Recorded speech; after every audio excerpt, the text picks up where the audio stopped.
Alors, bonjour. Là, on va parler euh, d'une campagne nationale d'information et de sensibilisation qui est faite autour de la santé qui passe par les microbiotes. C'est une campagne du laboratoire PILEJ. Alors, c'est important de pouvoir s'intéresser justement aux événements qu'il va y avoir, parce que là, c'est une campagne nationale. Donc, santé. La campagne nationale d'information et de sensibilisation. La santé passe par les microbiotes, proposée par le laboratoire PILEJ, fait étape à Nancy le vendredi 5 octobre. Au programme de cet événement, des conférences, des ateliers pour comprendre de manière pédagogique et interactive les liens entre microbiote et santé. Donc, il y a pas mal de dates.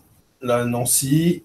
Après, il va y avoir, pour les gens qui sont plus proches de chez moi, Marseille, le 17 octobre, Nice le 18, Montpellier le 16, Toulouse le 15 et Bordeaux le 14, Lyon le 13.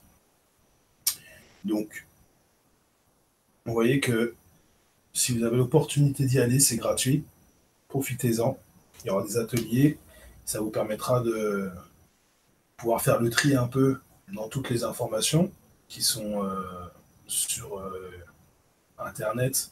Pour la plupart d'entre nous, c'est des moyens qu'on a pour un des moyens qu'on a pour prendre de l'information. Et là, vous avez l'occasion d'aller à une rencontre organisée de manière visiblement pédagogique. Tout ce que j'en ai comme retour, c'était pas mal. Nous, moi, je pense aller à celui-là de Marseille, donc le 17 octobre. On pourra se rencontrer là-bas si vous voulez. Et on va continuer à avancer dans ce. Donc jusqu'au 18 octobre, des conférences sont organisées dans 16 villes de France dans le cadre de la deuxième édition Ma santé passe par les microbiotes, de l'enfant à l'adulte. Une vaste campagne nationale gratuite et interactive pour informer des liens précieux entre microbiote et santé, mais aussi sensibiliser à prendre soin de ces microbiotes. En chacun de nous, nous possédons de 100 milliards de micro-organismes dans notre microbiote intestinal, levure, champignons, virus, soit 2 kg au poids total. Il s'agit du microbiote le plus important du corps humain. Si nous ne connaissons aujourd'hui qu'une partie de l'étendue des pouvoirs des microbiotes, nous pouvons déjà affirmer que prendre soin de ces microbiotes, c'est prendre soin de sa santé, assure les professionnels de la santé. Donc ça, si vous êtes sur cette chaîne ou si vous êtes adhérent à l'association Les Microbiotes, c'est que vous êtes déjà dans cet état d'esprit, dans cette démarche. Ou si même vous êtes juste un adepte du style de vie euh, que nous partageons dans les microbiotes, c'est-à-dire vivre en symbiose avec les micro-organismes, autant par le choix d'une agriculture, que par un environnement, que par un choix alimentaire, que par des soins. Vous êtes naturellement concerné par cette édition. Donc, mais à partir de quand doit-on s'en préoccuper? Y a-t-il un moment plus opportun? Le microbiote se met en place dès la naissance et parfois même avant. Accouchement par césarienne, par voie basse, allaitement, autant de critères prédominants influençant la qualité des microbiotes. Pourquoi prendre soin du microbiote dès le premier jour de la vie? Quelles sont les conséquences sur la santé du futur adulte? Donc tout ça, c'est aussi, on est aussi en train de nous expliquer qu'en fin de compte, là c'est ce qui va bientôt arriver, c'est que notre façon de voir l'hygiène, de voir la propreté, ça va évoluer. L'idée que l'être humain il doit vivre dans une bulle protégé de tout le monde des microbes, ça, c'est fini, terminé. Vous pouvez jeter ça à la poubelle, des microbes, il en faut. Il faut se salir, il faut se nettoyer, mais il va falloir se salir. C'est d'ailleurs pour ça qu'on est obligé d'avoir des activités qui vont nous emmener à fréquenter d'autres microbiotes. Et que c'est dans cet échange, dans cet échange de microbiote que va se dérouler aussi le renforcement d'une autre. Donc, il ne faut surtout pas imaginer qu'il faut se préserver absolument du monde des microbiotes, puisque une bactérie, en fait, c'est pas, même si c'est la même souche, c'est-à-dire le même nom, si vous la confrontez au cours de son évolution à différents événements, ils vont évoluer. Finalement, vous avez la même bactérie, mais sauf qu'elle aura plus d'expérience. Et ça compte aussi, ça compte énormément en vrai. C'est pour ça que les souches qui sont élevées en laboratoire dans des milieux stériles, où finalement, historiquement, elles n'ont pas beaucoup de vécu, en fait, ce qui vous file, c'est pratiquement des clones, c'est-à-dire avec une mémoire vide, quelque chose qui a une capacité, mais qui n'a pas de logiciel finalement. C'est comme un ordinateur quand vous le recevez. On a déjà installé quelques logiciels, mais si vous ne l'enrichissez pas de votre expérience, alors cet ordinateur, il est très faible au potentiel. Il est resté, on va dire, dans, dans un développement euh, atrophié. Et ben, pour un microbiote, pour une bactérie, un champignon, une levure, c'est la même chose. C'est des êtres vivants, donc ils accumulent des connaissances et des expériences.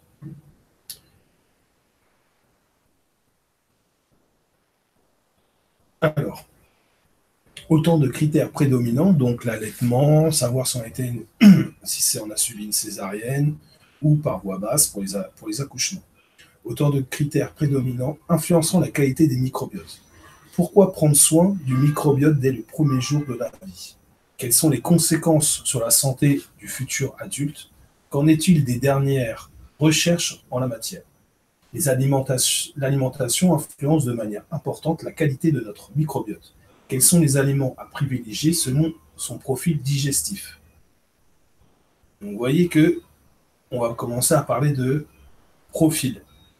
Alors c'est vrai, et c'est important, il faut aussi comprendre qu'il y a des habitudes alimentaires. Et donc ces habitudes alimentaires, eh ben, elles vont favoriser des formes de microbiote. Et donc ce qu'il va falloir reconnaître, c'est que les microbiotes, c'est pas simplement tiens, je vais prendre des probiotiques, ce que voudraient nous vendre beaucoup de laboratoires. Non, c'est-à-dire qu'il faut changer sa façon de s'alimenter. Il faut apporter plus de prébiotiques, c'est-à-dire de choses qui vont favoriser, euh, j'ai envie de dire, l'ancrage des probiotiques dans notre intestin.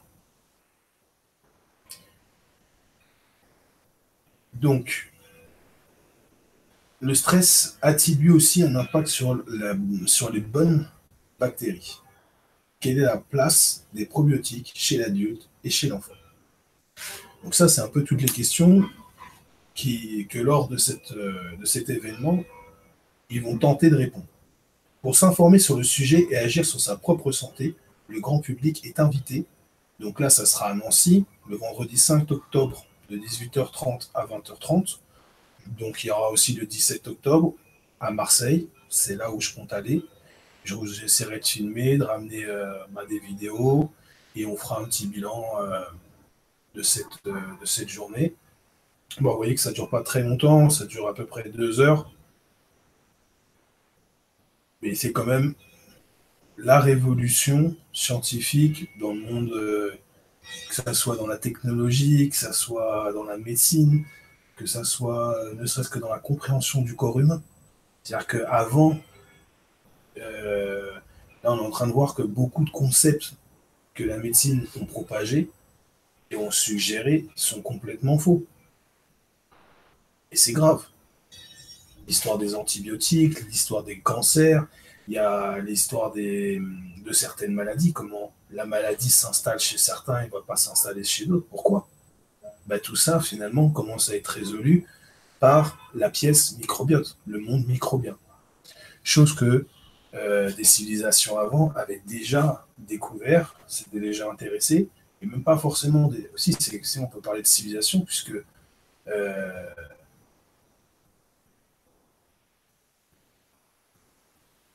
on va dire que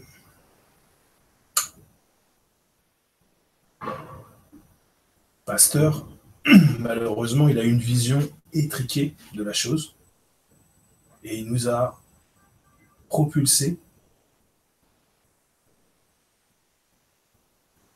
on va dire, il a mis le pied à l'étrier dans les microbiotes d'une manière un petit peu maladroite.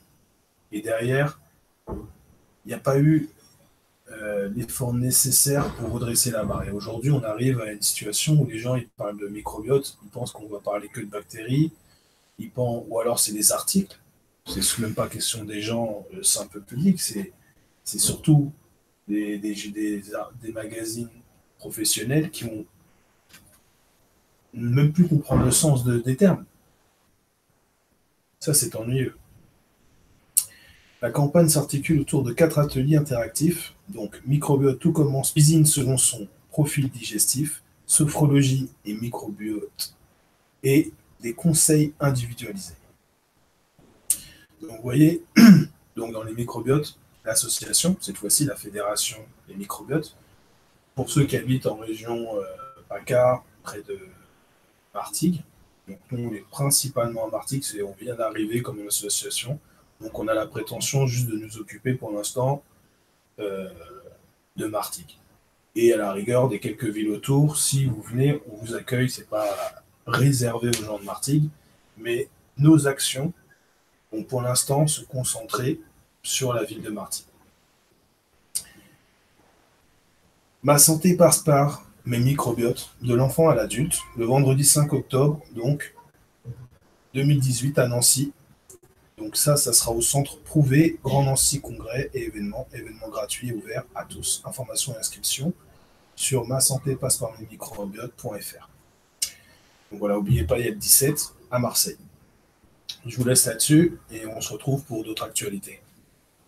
Ah oui, et comme cette vidéo va être partagée sur d'autres chaînes, si vous voulez voir l'actualité de la Fédération associative des microbiotes, il faut rechercher la chaîne des microbiotes sur YouTube et après je mettrai des liens et voilà.